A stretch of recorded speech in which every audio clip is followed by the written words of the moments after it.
Hello everyone, I am back with another video. इस video में मैं आपको सिखाने वाली हूँ ट्रेडिंग अकाउंट हम कैसे बनाते हैं क्लास 11th के स्टूडेंट्स के लिए। तो आइए जल्दी से समझते हैं। Trading account for the year ended ऐसे लिखा जाता है, और जो हमारे ईयर का एंड है 31 मार्च 25, वो हम यहाँ पे स्पेसिफाई करेंगे। प्लस ट्रेडिंग अकाउंट एक टी शेप अकाउंट है जो हम अभी तक सीखते आए हैं, जिसमें दो साइड्स होंगी। One will be the debit side and another will be the credit side. और इसका सिंपल हमारा जो तरीका रहेगा इसको प्रिपेयर करने का वो यही रहेगा।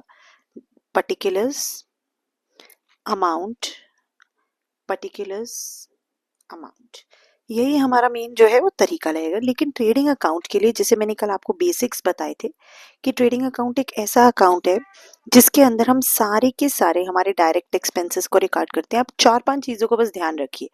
ट्रेडिंग अकाउंट जो है सबसे पहले तो ये रिलेटेड है सारे के सारे फैक्ट्री एक्सपेंसेस से रिलेटेड। ठीक है, ये एक नॉमिनल अकाउंट है जिसका रूल कहता है कि debit all expenses and credit all incomes. Third चीज आप इस अकाउंट के बारे में क्या याद रखेंगे कि ट्रेडिंग अकाउंट के अंदर हम सारी की सारी डायरेक्ट एक्सपेंसेस को रिकॉर्ड करते हैं जो कि प्रोडक्शन से डायरेक्टली रिलेटेड है, प्रोडक्शन से डायरेक्टली रिलेटेड है। ठीक है, तो हम ये सारी चीज़ों को अगर ध्यान रखेंगे तो हम कभी भी नहीं भूलेंगे कि हमारा ट्रेडिंग अकाउंट कैसे प्रिपेयर किया जाता है। इसके अलावा आपको याद रखना है कि जो हमारा ओपनिंग स्टॉक है, हमारा क्लोजिंग स्टॉक है, हमारी सेल है, हमारी परचेज है, ये सब डायरेक्ट एक्सपेंसेस हैं। तो इन सभी डायरेक्ट एक्सपेंसेस को, सारी डायरेक्ट इनकम्स को हमें क्या करना है, यहाँ पे रिकॉर्ड करना है। तो आइए देखते हैं कि किस तरीके से हम यहाँ पे रिकॉर्ड करते हैं।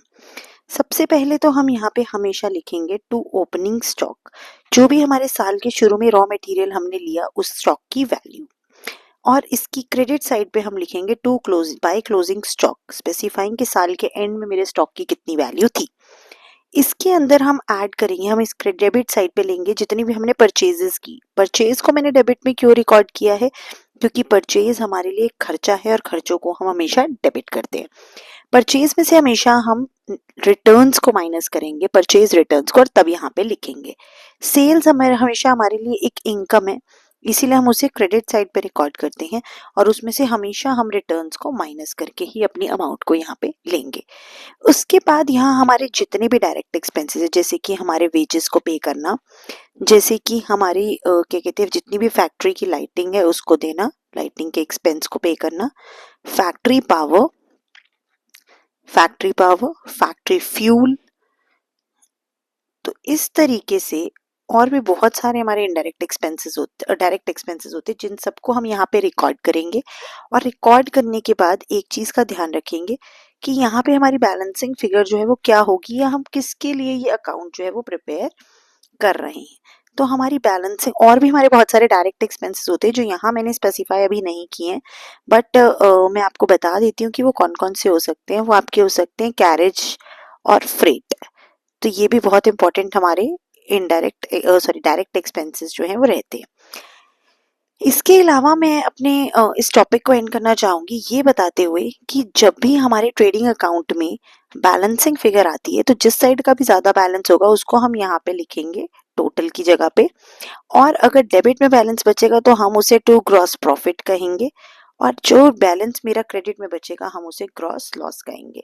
लास्ट क्लास में मैंने आपको ये बताया भी था कि क्या कहते हैं, जो भी हमारा बनाया जाता है ये ट्रेडिंग अकाउंट, इसको बनाने के पीछे हमारा मेन मोटिव क्या है कि हम यहाँ से या तो ग्रॉस प्रॉफिट की वैल्यू को कैलकुलेट कर रहे हैं या फिर हम यहाँ से ग्रॉस लॉस को कैलकुलेट कर रहे हैं। डेबिट में बैलेंसिंग फिगर बचेगी तो वो हमारी बैलेंसिंग फिगर होगी ग्रॉस प्रॉफिट, और क्रेडिट में अगर हमारी बैलेंसिंग फिगर बचेगी तो वो होगी हमारी ग्रॉस लॉस। तो आपको मेनली इसको याद रखना है।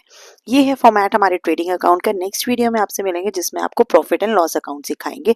तब तक के लिए चैनल को सब्सक्राइब, लाइक, शेयर करना बिल्कुल मत भूलना, और चैनल के साथ बने रहें।